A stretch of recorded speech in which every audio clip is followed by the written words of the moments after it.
محترم بزرگوں، دوستوں اور بھائیوں، السلام علیکم ورحمۃ اللہ وبرکاتہ۔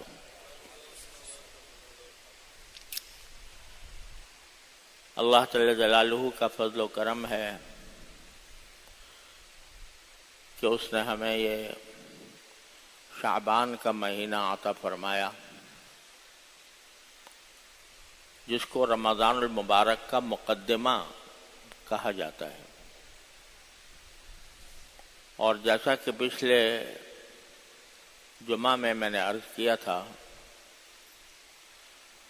رسول کریم سرور دو عالم صلی اللہ علیہ وسلم اس مہینے میں بکثرت روزے رکھا کرتے تھے، اور اس کی جو 15ویں شب ہے، جو انشاءاللہ آج مغرب کے بعد سے شروع ہونے والی ہے، اس کو اللہ جل جلالہ نے خصوصی برکت کی رات بنایا ہے۔ اور اس رات میں اللہ تبارک و تعالیٰ کی بارگاہ میں حاضر ہو کر زیادہ سے زیادہ عبادت کرنا، یہ بہت موجب اجر و ثواب ہے۔ اس معاملے میں ہمارے معاشرے میں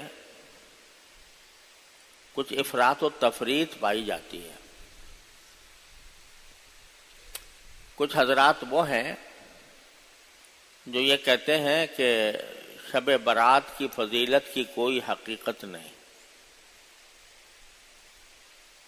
اور مثلا اگر آپ سعودی عرب جائیں اس زمانے میں، تو وہاں نہ صرف یہ کہ اس رات میں جاگنے کا یا اس رات میں خصوصی عبادت کرنے کا کوئی اہتمام نہیں ہوتا، بلکہ اس بات کی تردید کی جاتی ہے کہ شب برات کوئی ایسی رات نہیں ہے جس کے بارے میں کچھ خصوصی احکام دیے گئے ہوں۔ اور وجہ یہ بیان کی جاتی ہے کہ جن روایتوں میں نبی کریم سرور دو عالم صلی اللہ علیہ وسلم سے اس رات کی کوئی فضیلت منقول ہے، وہ سند کے اعتبار سے کمزور اور ضعیف روایتیں ہیں۔ تو ایک طرف تو یہ افراط ہے کہ اس کو بالکل کوئی اہمیت ہی نہیں دی جاتی، اور ان سے متاثر ہو کر بعض حضرات خود ہمارے معاشرے کے اندر بھی بر صغیر میں ایسے پائے جاتے ہیں جو اسی مسلک کے قائل ہیں کہ بھئی شب برات کی کوئی حقیقت نہیں ہے۔ یہ بات اس لیے درست نہیں ہے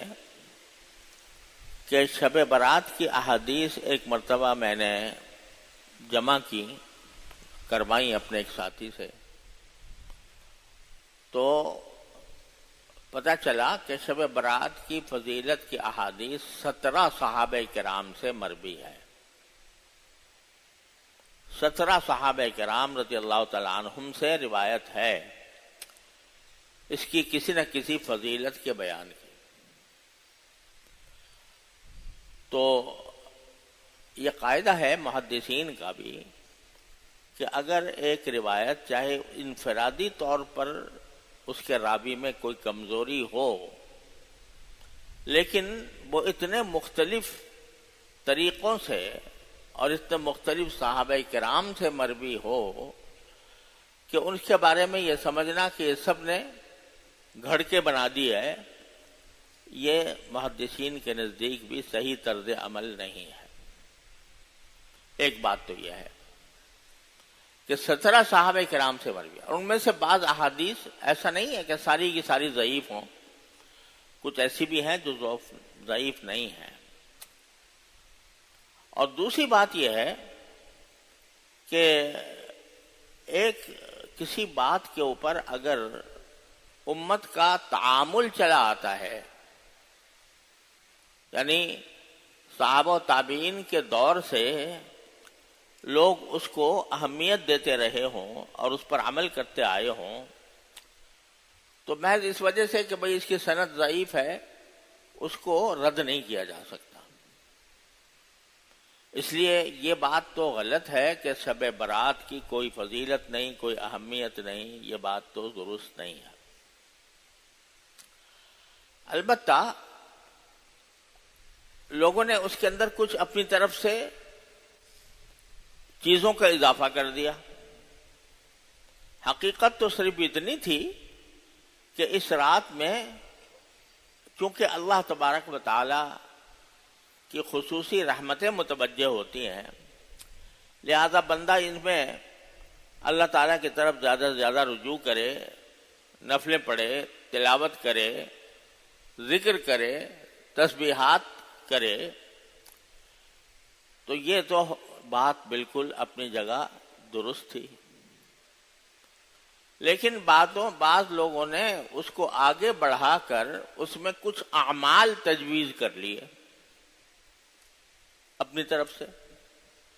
جو نہ قرآن میں، نہ حدیث میں، نہ صحابہ کرام کے عمل میں، نہ امت کے تعامل میں، ایسی چیزیں اپنی طرف سے بڑھا لی۔ مثلا ایک زمانے میں پہلے یہ ایک رواج ہو گیا تھا کہ اس رات میں خاص نماز پڑھی جاتی تھی، اس کا خاص طریقہ تھا، اس کی خاص رکعتیں تھیں، اور یہ کہا جاتا تھا کہ بھئی اس قسم کی نماز پڑھنی چاہیے شب برات کے اندر۔ کوئی خاص نماز اپنی طرف سے بنا کر شب برات کا اس کو لازمہ یا خاصہ قرار دے دیا گیا تھا۔ حالانکہ جیسا میں نے ابھی عرض کیا 17 احادیث ہیں شب برات کی فضیلت میں، ان میں سے کہیں بھی کسی بھی حدیث میں کسی نماز کا کوئی خاص طریقہ تجویز نہیں کیا گیا کہ بھئی اس خاص طریقے سے نماز پڑھا کرو۔ تو یہ ایک بدعت پیدا ہو گئی۔ بدعت کس کو کہتے ہیں؟ بدعت کے معنی یہ ہے کہ ایک چیز جو نہ قرآن نے حکم دیا، نہ رسول کریم صلی اللہ علیہ وسلم نے حکم دیا،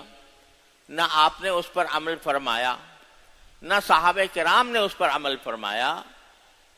اور اس کو یہ سمجھے کہ یہ بھی ایک دین کا حصہ ہے، دین کا حصہ بنا کر اس کو دین میں شامل کر دیا، اس کا نام ہے بدعت۔ تو یہ جو خاص طرح کی نماز بنائی گئی یہ من گھڑت تھی، خود اپنی طرف سے بنا لی گئی تھی، اس کا کوئی ثبوت نہیں تھا۔ اور نماز بھی کہ جو نماز جو باعث اجر و فضیلت ہوتی ہے وہ ہے جو عام قاعدوں اور اصولوں کے مطابق ہو، کہ بھئی اس میں مثلا 4 رکعتیں ہوتی ہیں تو 2 رکعتوں کے بعد بیچ میں بیٹھا جائے، پھر تیسری رکعت اور چوتھی رکعت بعد میں ادا کی جائے۔ رات کی نماز میں رسول کریم صلی اللہ علیہ وسلم سے جو زیادہ واضح طور پر بات منقول ہے وہ یہ کہ 2 رکعتیں کر کے پڑھی جائیں۔ کوئی 4 پڑھ لے تو کوئی حرج بھی نہیں ہے، ناجائز بھی نہیں ہے، لیکن سنت یہ ہے کہ 2 رکعتیں کر کے پڑھے۔ اب اس نماز میں ایک لمبا سلسلہ قائم کر دیا گیا تھا، اور اس میں خاص صورتیں متعین کر دی گئی تھیں کہ بھئی فلاں رکعت میں یہ صورت پڑھو، فلاں رکعت میں یہ صورت پڑھو، وغیرہ وغیرہ۔ تو یہ سب اپنی طرف سے دین میں اضافہ کر دیا گیا، اسی کا نام بدعت ہے۔ تو ایک تو یہ بالکل لغو بات ہے اور اس کا کوئی ثبوت نہیں ہے۔ الحمدللہ اب ہمارے معاشرے میں اس کا رواج نہیں رہا، لیکن ماضی میں فقہاء کرام نے اس کا ذکر کیا ہے اور اس کی تردید بھی کی ہے۔ اسی طرح بعض لوگوں نے اس رات کے اندر کوئی خاص کھانا پکانے کو بھی ایک لازمہ سمجھ لیا کہ حلوہ ضرور پکے گا شب برات میں،